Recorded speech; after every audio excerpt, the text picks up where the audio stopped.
Hello అండి అందరికీ. రీసెంట్గా నాటో దేశాల చీఫ్ ఈయన ఉన్నారు కదా, ఈయన పేరు వచ్చేసి మార్క్ రుట్టే అనమాట.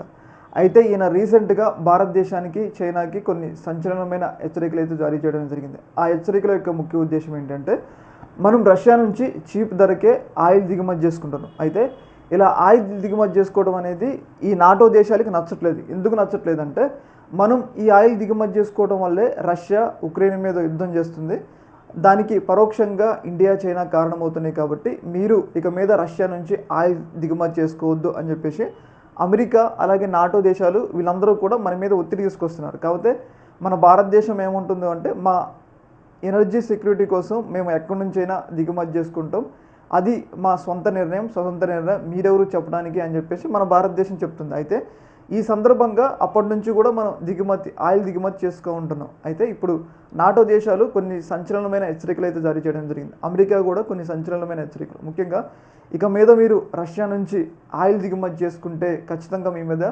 100% టారిఫ్లు వేస్తాము అని చెప్పేసి వాళ్ళు హెచ్చరించారు. అంటే దీన్ని బట్టి ఏంటంటే, నిజంగా కనుక వాళ్ళు మన దేశం మీద 100% టారిఫ్లు వేస్తే మనకి తీవ్రస్థాయి నష్టం కలుగుతుంది.